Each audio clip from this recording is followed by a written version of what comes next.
Okay, so if you're familiar with my videos, you know I'm not a big fan of lactobacillus and those who are dysbiotic. And I'm also not a big fan of the fermented foods and those who are dysbiotic. So let's just say you're a healthy person. And you want to have some kefir or something like that. It's fine, no big deal.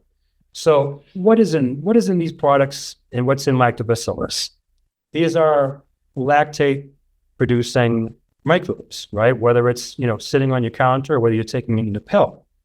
And so on the counter, what's it doing? It's taking sugars and converting it to lactate.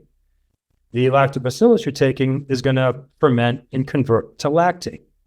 Now, lactobacillus is happy in a wide variety of pHs, both pH too low and pH too high.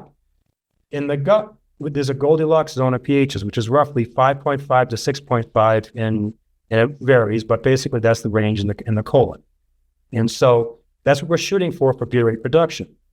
But in the dysbiotic gut, there's way too much lactate. In fact, something called lactate accumulation.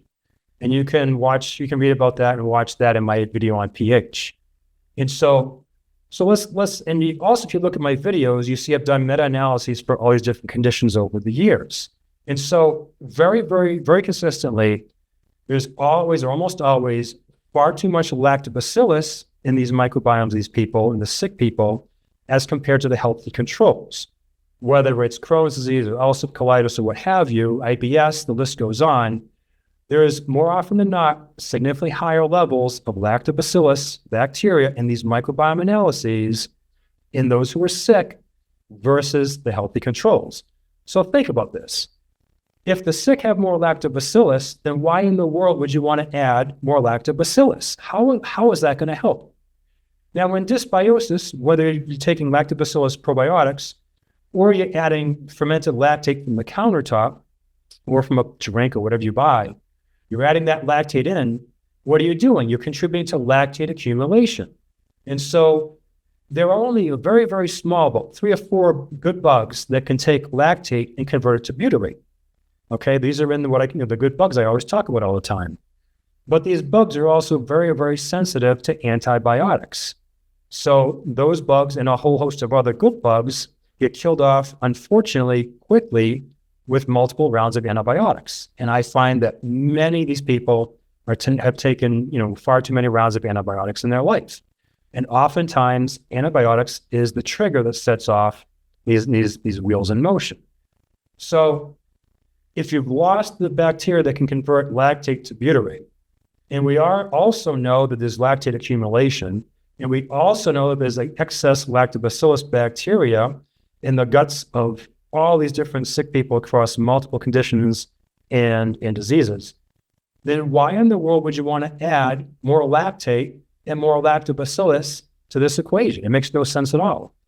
And the people I work with, and if you read my YouTube comments, I get these comments as well saying, and I just got one yesterday saying, Guy is right.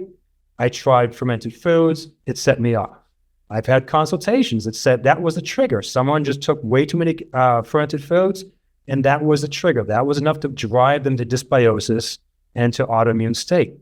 So it just makes no sense.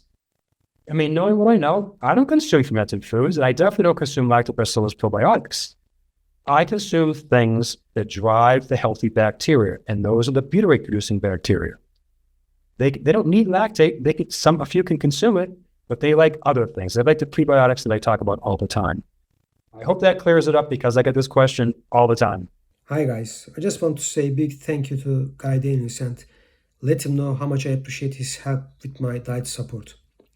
I was actually having a very healthy diet, but excessively consuming fermented foods, which led to SIBO, low motility, and eventually constipation.